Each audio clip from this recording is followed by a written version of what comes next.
Hey guys, and welcome to another episode of the Kashif Booth podcast. If you're new here, each week I sit down with a guest and we discuss their career so far, the highs, the lows, and what's next for them. Today's guest is Kadeem Earnel.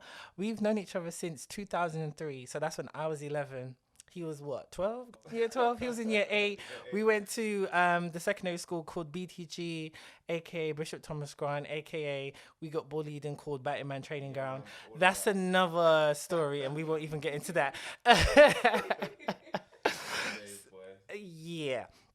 So, welcome to the second half of season 2, guys. So, if you remember, in the first half of season 2, I was interviewing all black men in film and TV who are my peers, who I've met abroad. Because if I'm going to keep it real, it was cheap and easy. It was over Zoom. So, I was like, okay, let me just hit up all my contacts in America and Canada. Now we're out of the pandemic ish. I have money so I can afford a studio. And here we are with Kadeem. So, Kadeem, welcome to the show. Thanks for having me, bro. Yeah, this is great. I've actually been listening to a few. You have? Thank you. Really good, man.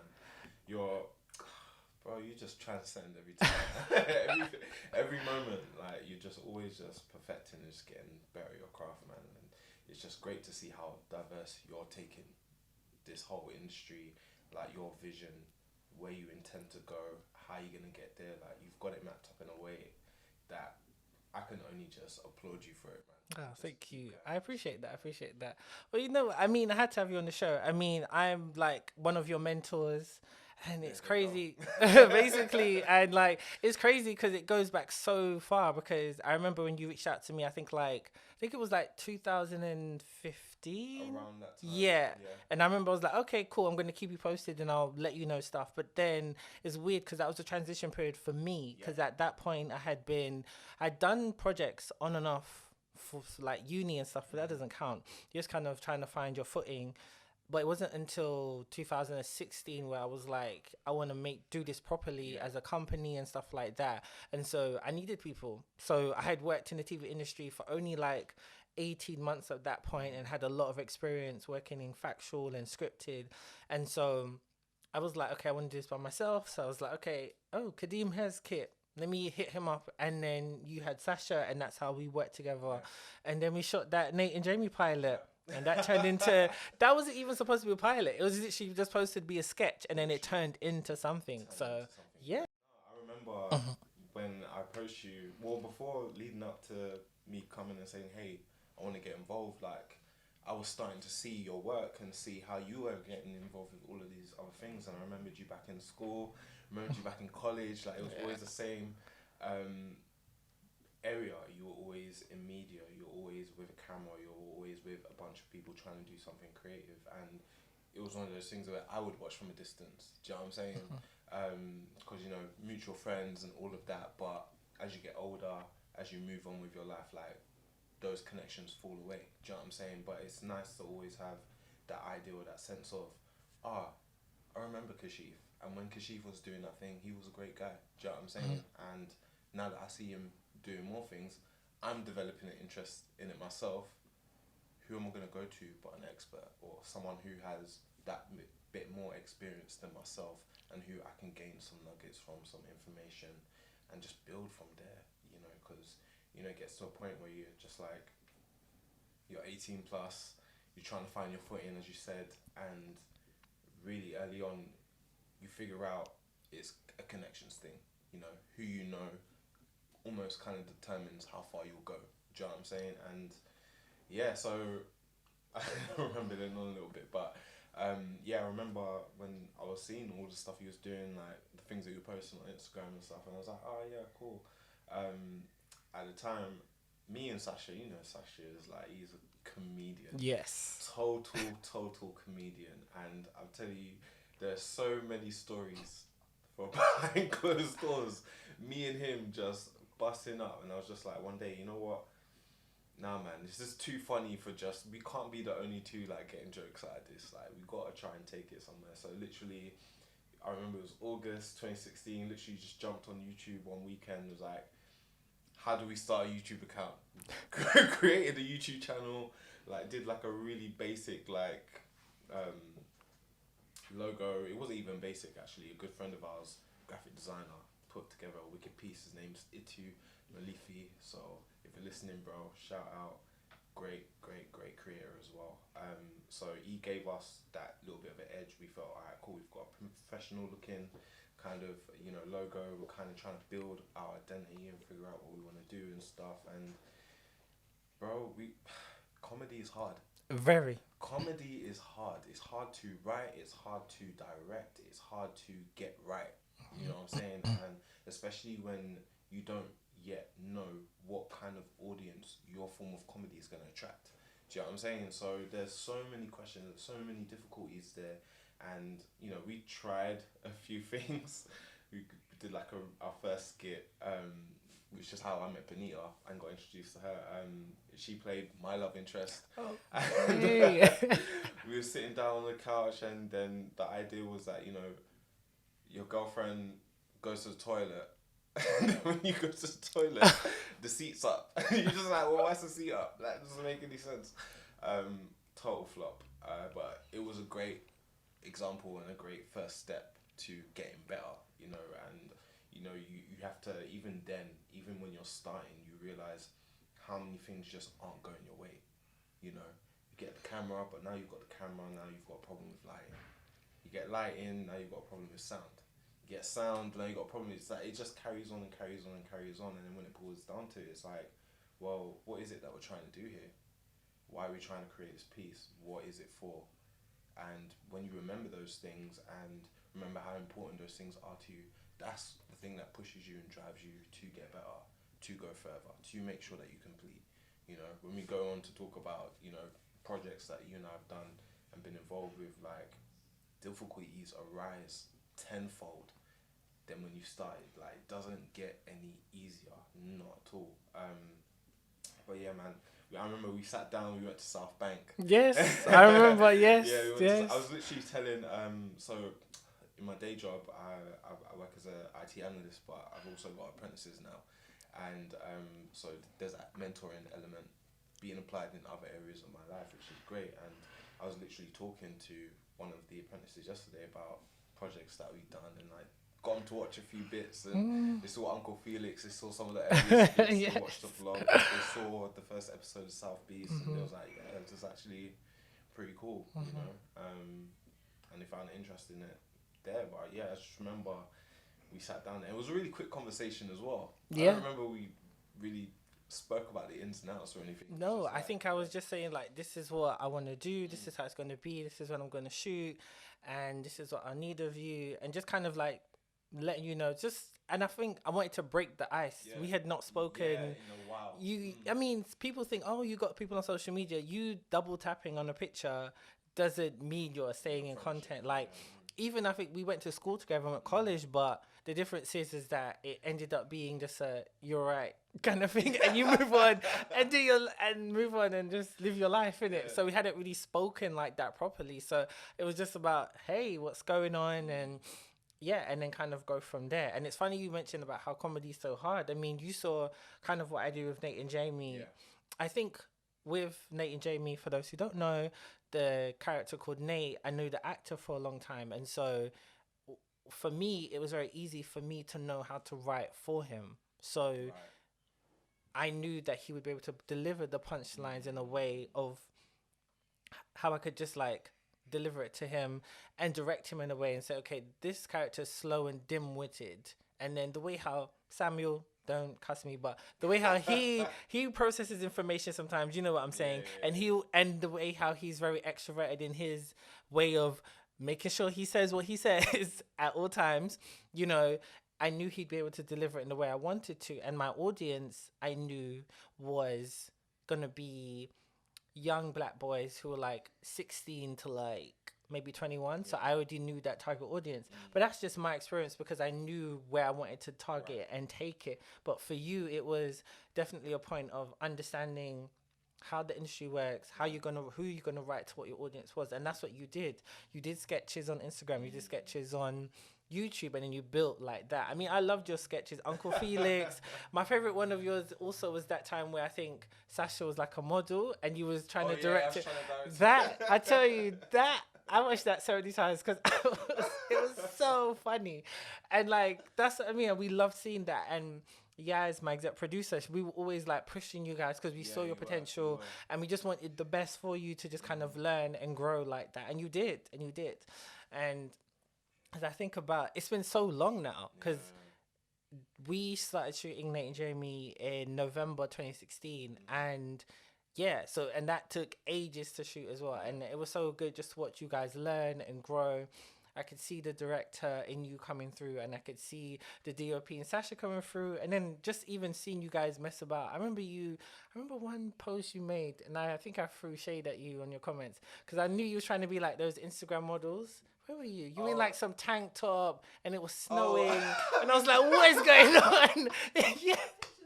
We was in Manchester. Yeah, and I was like, it was snowing. But the cinematography was amazing, and I was like, "What is this guy doing?" But it was so good. Yeah, people thought he was in another country. Really? It was literally any town in Manchester. Hilarious. But I remember that comment. I was like, it kind of hurt me a little bit. But I was like, yeah. But it was sick though. It was sick. But it was sick. And that's the thing. And we watched as you guys just grew. And, so where did the passion come from? Because I know you guys were saying that, like, you just were sitting around joking and you could see the potential in this. But what took it from sketches to doing your award-winning now South Beast web series? Again, like, so it just comes back again to just my relationship with Sasha.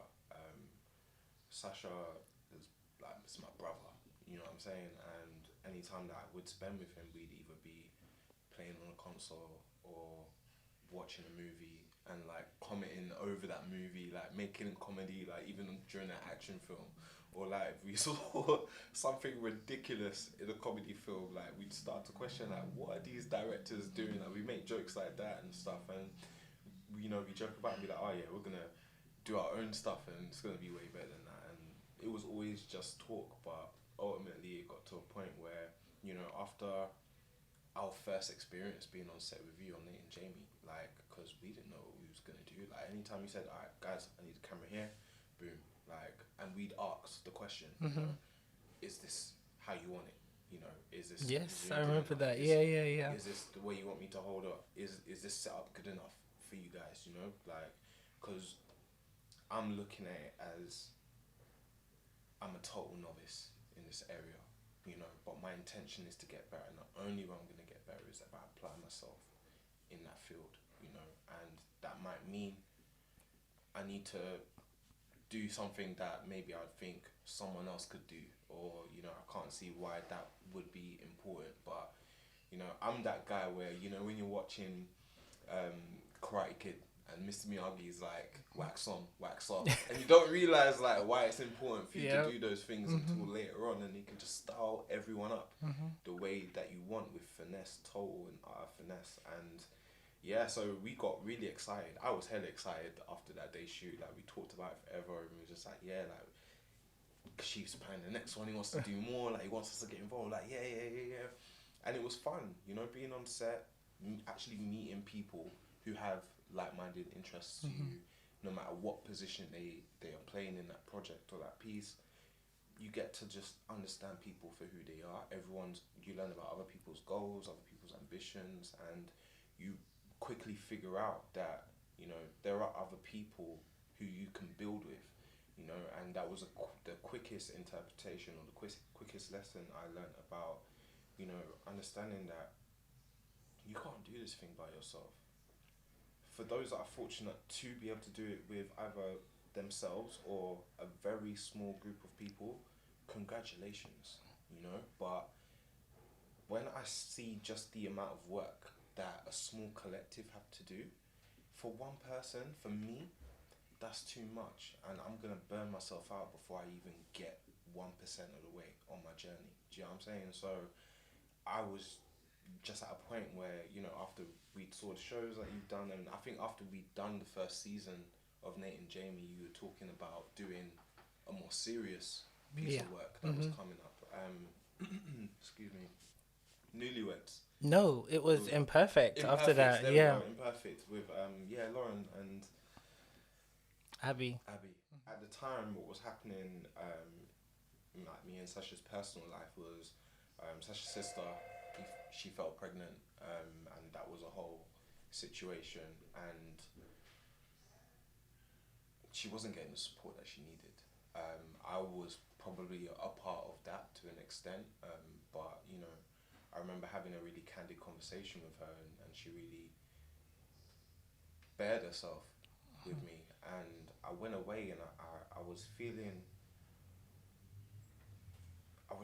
real conflicted, and I was just like, well, man, I can only ever speak from a man's perspective. I can never ever know what it's like for women of any background in any lifestyle situation. Do you know what I'm saying? Because things happen, and they happen to everyone. Doesn't matter what class of person you are. Do you know what I'm saying? And I probably went away and I had to think, and I like to watch really deep stuff. You know, even if it's funny, even if it's like an action comedy or whatever, like if it's deep, it's got a message behind it, I want to know. If there's an awkward character in that show, I want to understand why that character's awkward. Why is it relevant for the audience? Because that's what we are. When we watch this stuff, we are the audience. Why is it important for us to see or not see certain things when we're watching stories or when we're watching films or television or anything like that? Like, there's a reason for it. So, I mean, yeah, I went away and I wrote a monologue. And that's the monologue you hear in episode 1 of South Beast. After I wrote it, I sat for it for a little bit, and I can't lie, I felt really proud of myself, because, I mean, we went to school, we went to college together, but me academically, it wasn't until I got to college that I started picking things up. Do you know what I'm saying? Like, I had to redo my English, like I had to pick up like a level 1 before I could do a level 2 and then a level 3. Do you know what I'm saying? So I then understood the value of, alright, cool, if I put in the work when I need to put in the work, things will happen just like they happen for everyone else, you know, because I in a way, I was lazy in that regard. So yeah, I was feeling real proud of myself about this piece, and after a while, I was like, I think I want her to read it. So, you know, I proper like planned it out. I was like, you know, I'm gonna go in this prepared, because I don't know how she's gonna take it, if she's gonna feel offended potentially or anything like that. And she read it and she loved it, you know, and we spoke even more in depth than we did the time before, you know. And you know, she said to me like, Kadeem, this is really good, like I think you should do more with this. Do you know what I'm saying? And I was like, really? She was, because I didn't know where to take it, and she was like, yeah, no, you could really do more. And you know, like it was so warming. Like I will never ever forget those conversations with her, because without her, South Beast couldn't have even happened, you know. So she probably doesn't even know how big of an important part she played in the whole bringing together of that. And she's listening as well. Thank you. Because it opened doors for healing, it opened doors for growth, it opened doors for experience, you know, and that's what life is about, man. So yeah, long story short, after that, I kind of got to thinking, well, what can I do? And I started thinking about elements that we faced when we were on the set, Nate and Jamie, like issues with, you know, where the direction of the story was going, cast, all of that, who were going to get to do this sort of stuff, what was going to happen if things fall through, like all of this stuff was already running through my mind. And then on top of it, I was like, well, I want to do more, but I've written this from a perspective of a woman, and I'm no woman. Do you know what I'm saying? So the only way I can really get the best out of this is to involve women. That's when Benita came into the mix. So, and that was through Sasha. Sasha was like, yeah, Benita, she wants to get involved in the next thing. She doesn't even care what it is. She just wants to do it. And so we read the monologue. She loved it. And then it just took off from there. Weekly writing sessions every weekend, you know, that became a monthly thing.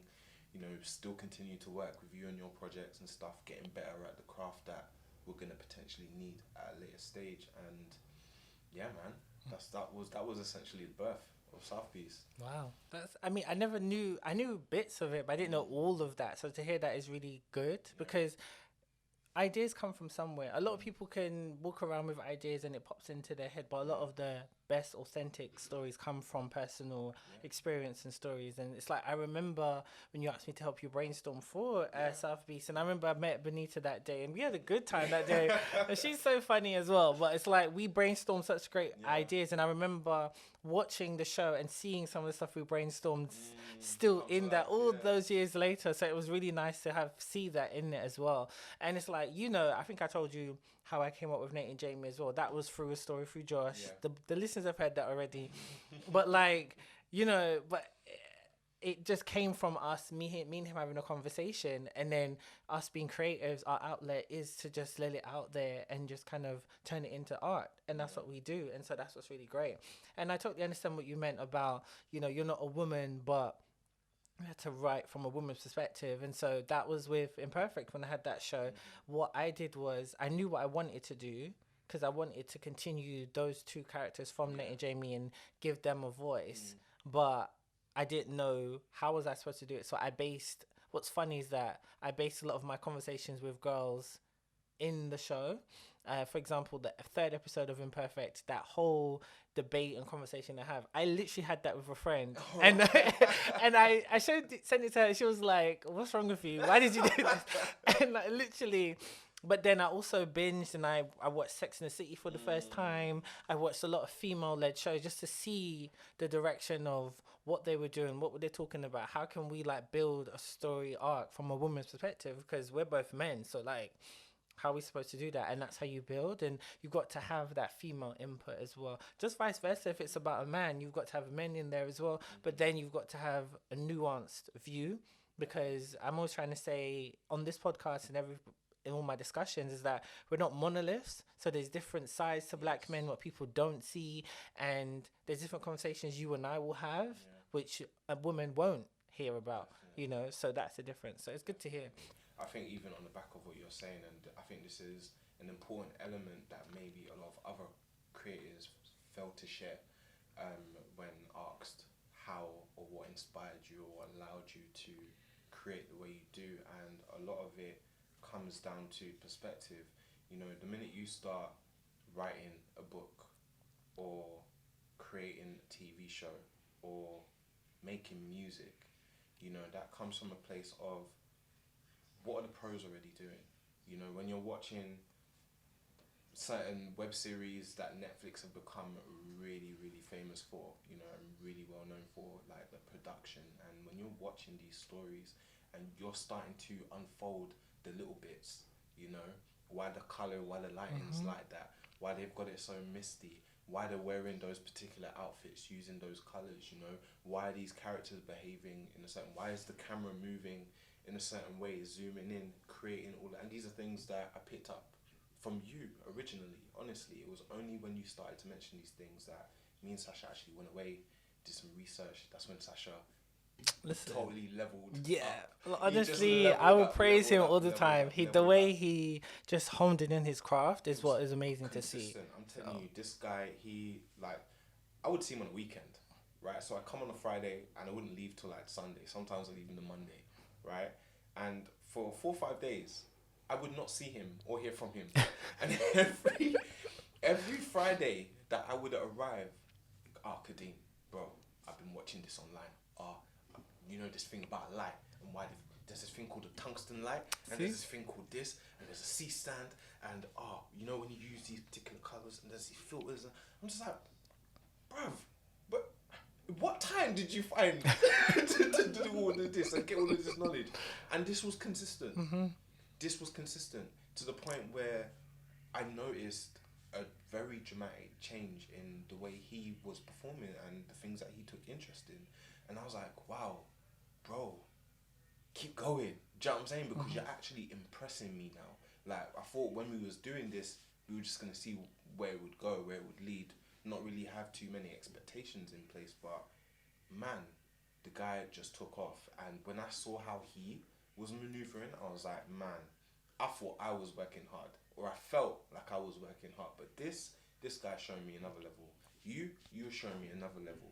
And so you just got to tap in. But I say all of this to say that, we go off of what we see. We look up to the actors who can bring those particular kind of characters to life. We look at, you know, the way that things are shot. So we take interest in people like Steven Spielberg,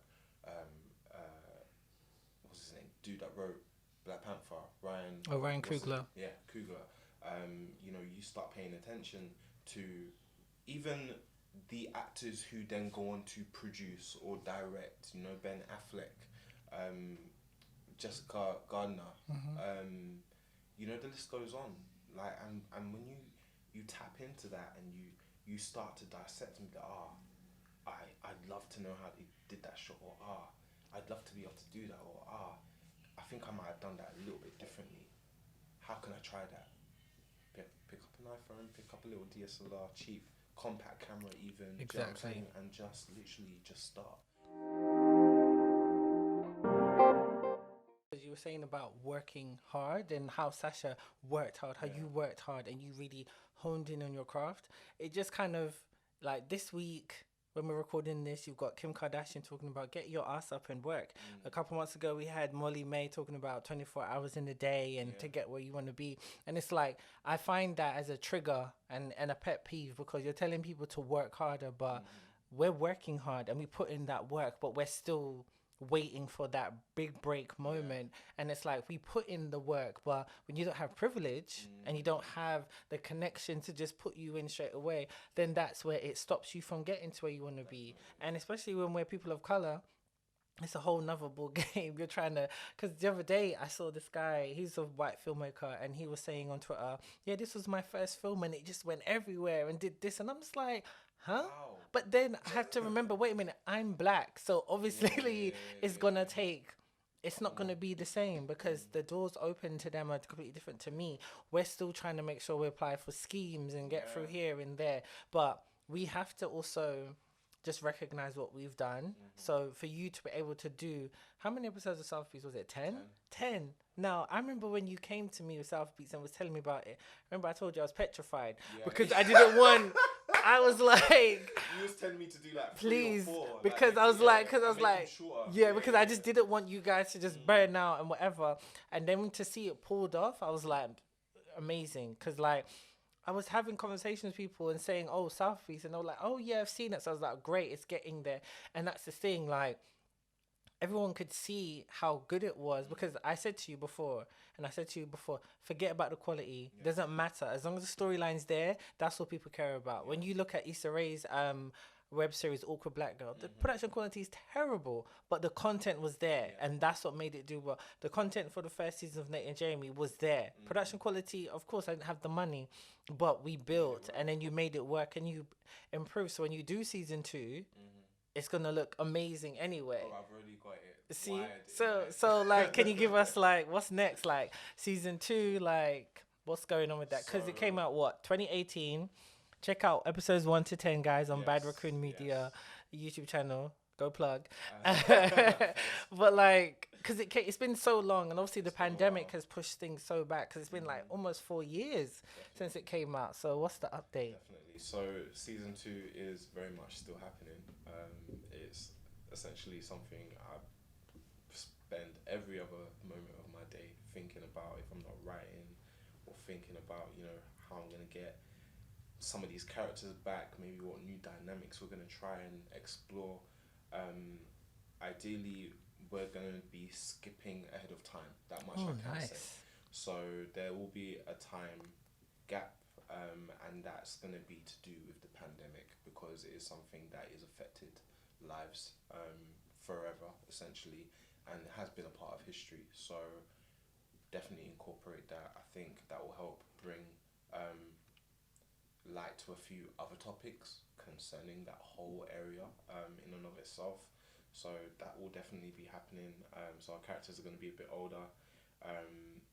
Majority of the cast will remain the same, and the dynamics are going to be different. So we're actually going to be seeing and reintroducing the father of the twins back into the storyline.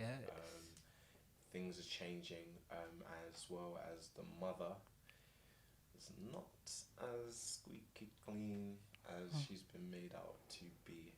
So she has got a very, very dark past. us, which we'll be exploring. What are you planning to do next? Because you did everything so independently. You did it predominantly single camera, didn't you, as well? We had two cameras. Oh, okay, really, yeah, literally and just two. exactly. So what's like your plan? Like, how do you want to do it differently? Because it's such a big show. I don't think people realize, like, listening, like, it's a big show. It's sci-fi. There was gangsters out here. There was like explosions. They don't understand how big it was. That's why I told you I was terrified. I was like, please, like, guys, just take it down a notch. But because I wanted you guys just to do it so well. I remember yeah.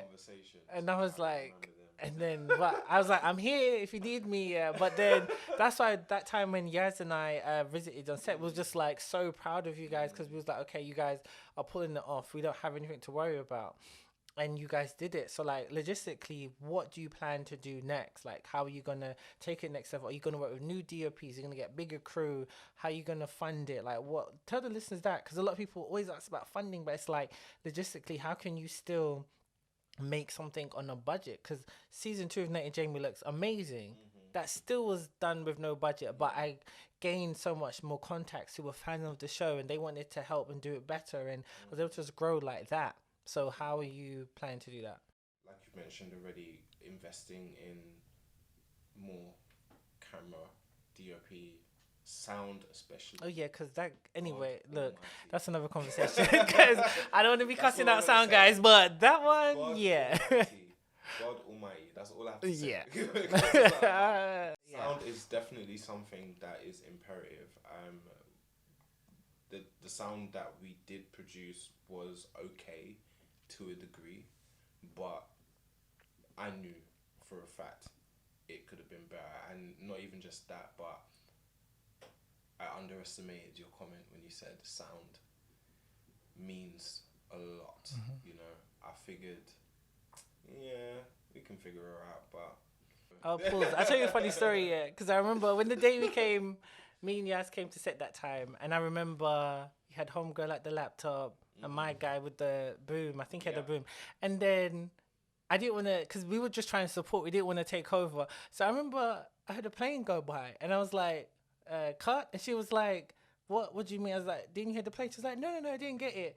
I was like, "Nah, that plane was loud." After that, that's when things started becoming apparent. But by the time we were ready, it was too late. So we just had to tidy. Well, I had to tidy up what I could. So most of the editing, pretty much all the editing, you know, the sound quality, what little we used from these guys, everything else was what we had recorded from the camera, or we'd recorded on an iPhone, or recorded with the little sound task cam that saved lives. Do you know what I'm saying? And that's what, some things had to be redone. I had to ask for actors or performers to resubmit stuff as a voice note, and then I had like. So see, guys, that's ADR. You guys don't even know that's ADR, and that happens a lot in the industry. But for you to experience that now was good, just so you knew how to sync it up and then do the sound design. This is what people don't understand, what goes into it. But you know, despite all of the setbacks, you know, because you will have setbacks, performers don't show up. Yeah. You know, and you've still got a producer piece, because it's costing you to do this, and you can't waste that time or that money.